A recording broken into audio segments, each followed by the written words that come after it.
It didn't happen in some big magical place. It was just my garage, a wall I'd seen 1,000 times. And then it was like a door opened, and he was just standing there, looking at me. And the only thing that I could feel was love, pure love. Welcome to Grieving Insomniacs. This is Christy Haberman. I was on TikTok the other day, and somebody asked the question, have you ever seen someone that has passed? And I have, so I decided to tell that story.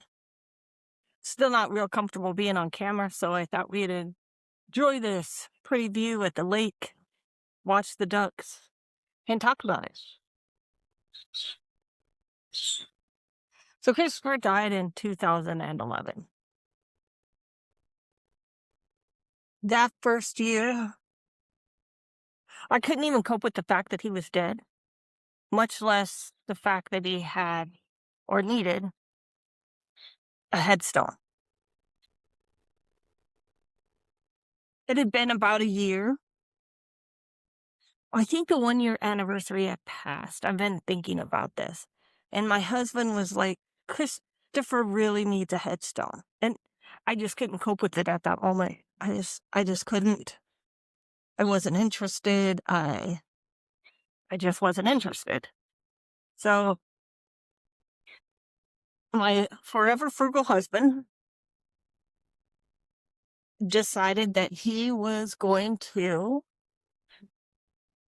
order it from somewhere on the East Coast. I think it came from Philadelphia.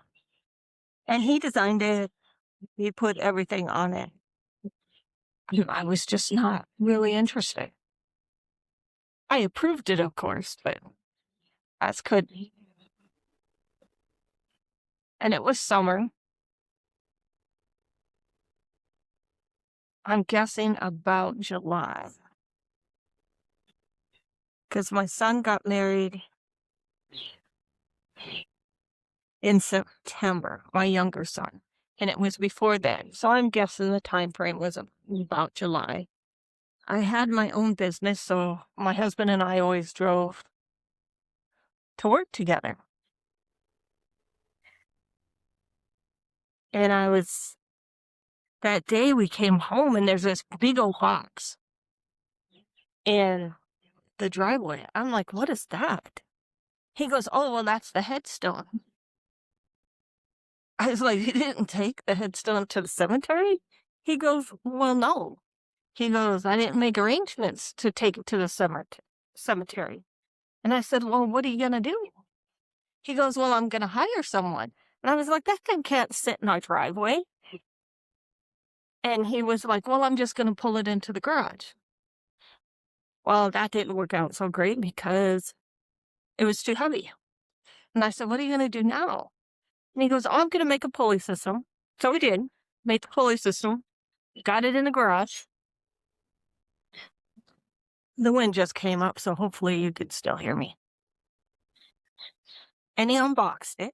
And then he said, Chris, come here. And so I went out to the garage.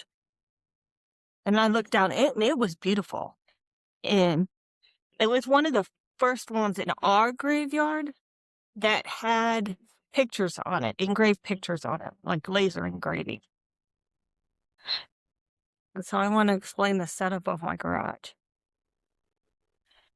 So on the east side, my house faces north. So the garage door is north. You come into the garage from the house on the east side, and then the west side of the garage is just storage. I walk out and I look at it. I'm still not coping with it very well. I said, it's really nice. And it was. It was very, very nice. And I turned around and I heard Chris. And I thought my husband was talking to me. And on the west side of my garage, it was like there was a door there. And Christopher was standing there. He was wearing blue jeans. He had this favorite blue top that he used to wear, and he was standing in this doorway, and he was just looking at me with love. And he didn't say anything. I don't remember hearing anything. I just remember looking at him and him looking at me like he loved me. I mean, I could just see the love coming off of him.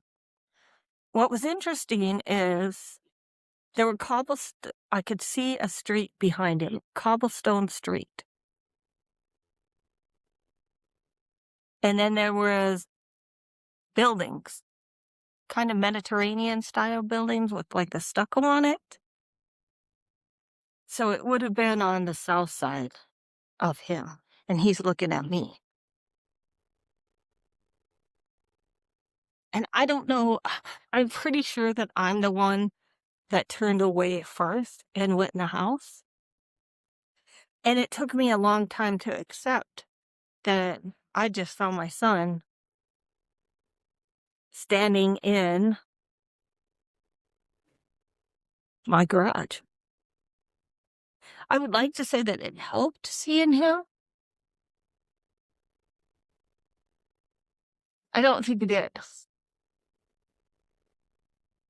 At that time, I was just so stuck in my grief.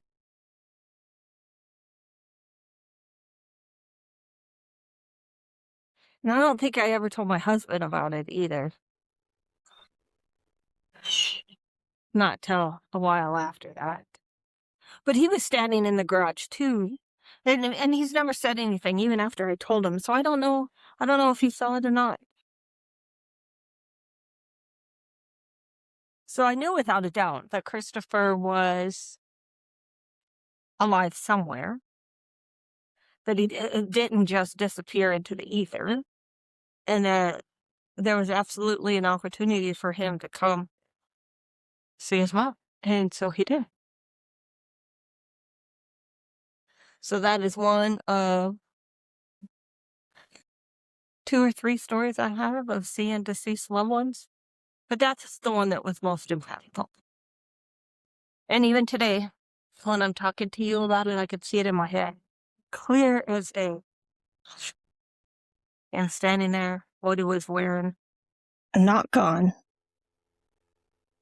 Just not in the way that I understood anymore.